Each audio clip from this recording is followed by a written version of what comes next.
This is Optimal Startup Daily, episode 680, A Simple Guide to Overcoming Project Resistance by Karl Staib of dig2fly.com.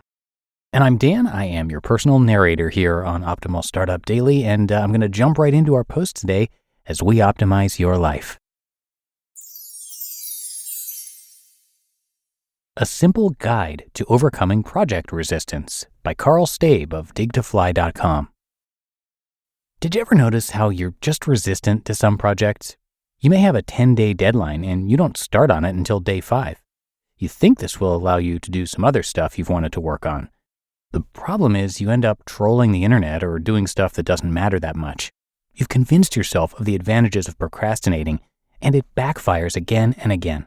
Don't get me wrong, there's nothing wrong with a little procrastination, but when your procrastination starts stressing you out, then you have a problem. My deadline.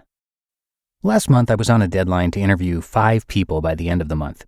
It was still early in the month, so I wasn't in a rush. Of course, I kept putting it off. I finally started feeling stressed out, so I took action. Stress always convinces me to take action, and this deadline was no different. I set the deadline for the last possible moment. I should have set the deadline for a week earlier than I actually needed it. I know this is a bad habit, but for some reason I do it again and again. Now that the interviews are done, I laugh at my procrastination. Why did I put off the work? The interviews were fun, and I learned a ton of new concepts from interviewing interesting artists.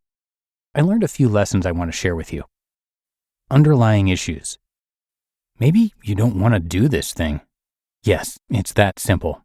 I've had at least 5 friends tell me they want to write a book, and yet they've never done it. They like the idea of being an author, but in reality, they just like the idea and not the work. Acknowledge this resistance and stop wanting something that sounds good but doesn't light your internal fire. Why waste your time on this project when you could be using your superpowers to wow people with work that you care about? To help separate my emotions from this resistance, I like to externalize this feeling by calling it my Arch Nemesis. There are times when we can't turn down a project. Maybe your boss wants you to do something that you hate, or maybe you own your own business and you need to work on something that doesn't excite you. So if you can't say no, you must figure out a way to get the project done. Rejection. I'm afraid of rejection. It actually pains me to admit that. I want to believe that what other people think doesn't matter, but it does. I wanted to interview intelligent people, and I wanted them to think that I was smart, funny, and interesting. So instead of just asking for the interviews, I was tempted to avoid the possible pain that might occur from someone saying no to my request.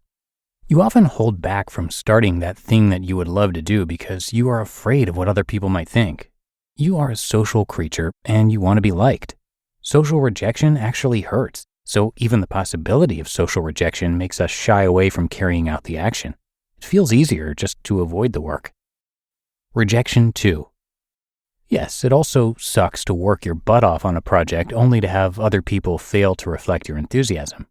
This type of rejection can hold you back from wanting to work your butt off the next time because you're afraid you may not live up to other people's expectations. I've written plenty of amazing stuff that other people didn't like. Well, at least I thought it was good before I gave it to them. When I took another look, I usually realized that I could have researched more information or improved a section to make the idea more clear. Whatever the problem with my writing was, the rejection of my idea helped spur me to improve.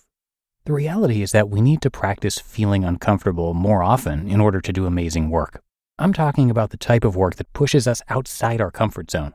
The more we can pursue our passions and create uncomfortable feelings as a result, the more likely we are to create something that can make a difference in someone's life. The only way to do that is to gently lean into the fear of rejection. Try breaking the action into small chunks. We'll talk about this more later, so that the action seems possible and even enjoyable. Stop lying. You have to stop lying to yourself. You have to do this project, and you can either hate the whole process or find emotional connections that allow you to sink your heart into the work. So, now you've accepted your fate and you can dig in, right? Nope. The resistance encourages you to keep putting it off. You have to set a reasonable time frame in which to get your project done. If you know you can get a project done in 3 days and you have 7 days to do the project, then why wait until day 4 to get started?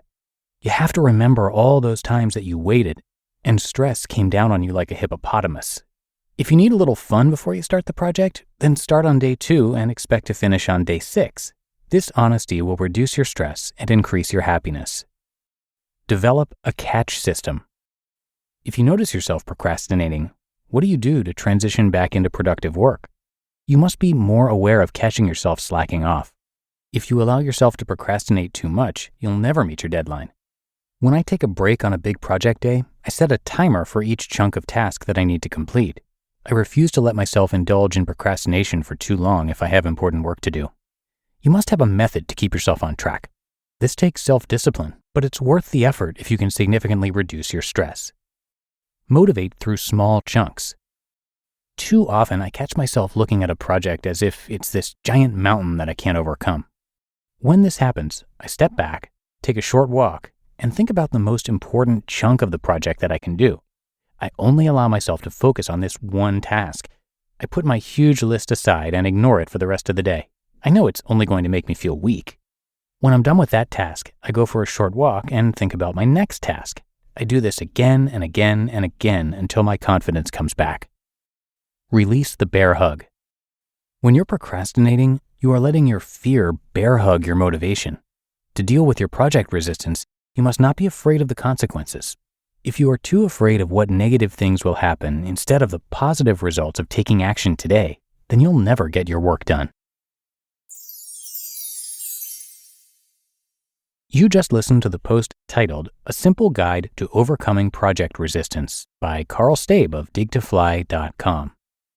And a big thanks to Karl. He helps entrepreneurs understand their struggles and then turn them into stepping stones. And he knows a lot about this because in 2010, he was diagnosed with testicular cancer and was then laid off from his job a year later. And while those were, of course, difficult situations, he calls them blessings in disguise now. Since then, he's stopped doing work that doesn't fit with his passions, and instead now focuses on things he truly cares about. Karl is the author of the book Bring Gratitude, and he's got a lot to offer on his site, which is dig2fly.com. You can find so much there, and I do have that linked in this episode's description. And by the way, Dig to Fly, the title of the site, comes from the phrase dig deep to fly high. And while you're there on the site, you can learn about Karl's podcast as well. You can find the Dig to Fly podcast wherever you get your audio. Okay, that's it for episode 680. Hope you enjoyed the post from Karl. Have a great rest of your day, and I will see you tomorrow, where your optimal life awaits.